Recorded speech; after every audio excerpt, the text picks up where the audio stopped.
Assalamualaikum warahmatullahi wabarakatuh. Perkenalkan, nama saya Vina Ramawati dengan NIM 1900084, kelas Administrasi Pendidikan 7A. Pada kali ini saya akan memaparkan terkait penelitian yang kedepannya akan saya laksanakan. Nah, penelitian kali ini sebetulnya didasari berdasarkan fenomena atau permasalahan yang saya temui ketika saya melakukan wawancara dengan guru-guru.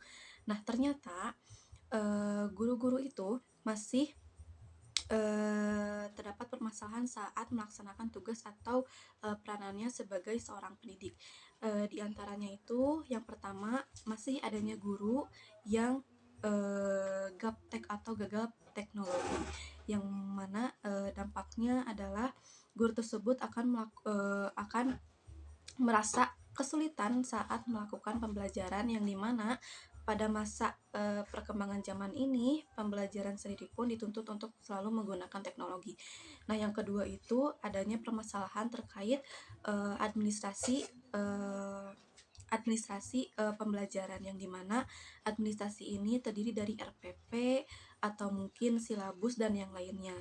Nah, eh, pengetahuan atau ketentuan yang saya ketahui bahwa RPP atau silabus itu harus sudah ada ketika tahun ajaran baru atau mungkin pergantian semester gitu ya.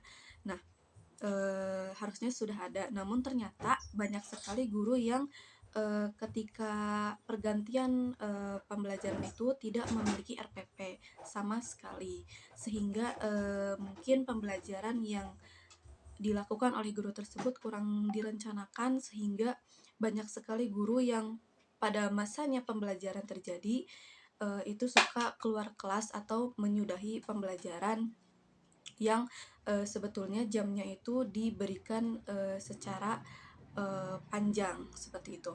Nah, yang permasalahan yang ketiga itu yang dimana terjadi fenomena antara guru-guru di sekolah itu kurang bersinergi atau kurang kerjasama, sehingga ketika ada pelaksanaan atau pembaharuan yang terjadi di sekolah tersebut itu akan sulit terlaksana karena satu guru dengan guru yang lainnya itu kurang kerjasama gitu.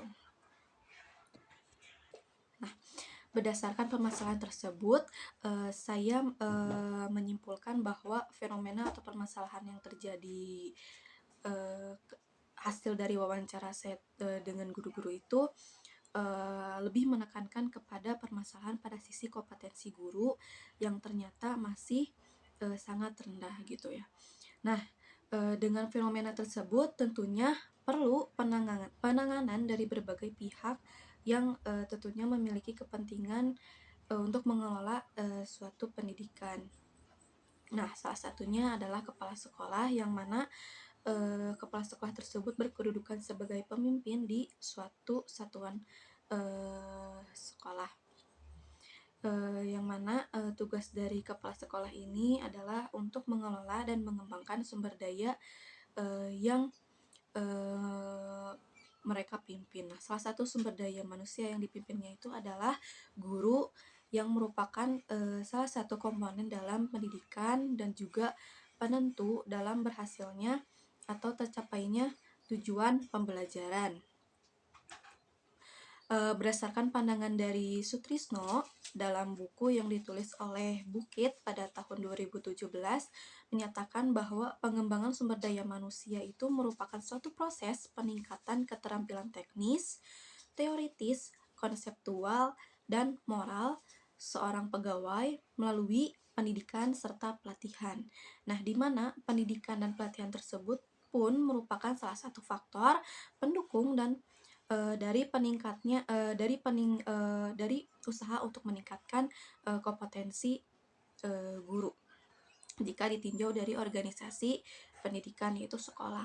Nah, maka dari itu penelitian yang diambil oleh saya pada kali ini akan difokuskan kepada pengembangan sumber daya manusia dan peningkatan kompetensi guru, dengan judul yang saya ambil yaitu pengaruh pengembangan sumber daya manusia terhadap peningkatan kompetensi guru di sekolah dasar sekecamatan Cicendo. Nah, penelitian yang dilakukan ini difokuskan hanya terkait kepada ada tidaknya pengaruh dari pengembangan sumber daya manusia yang dilakukan terhadap peningkatan kompetensi guru dalam melaksanakan pembelajaran. Dengan begitu, maka yang dijadikan objek dalam penelitian ini adalah guru.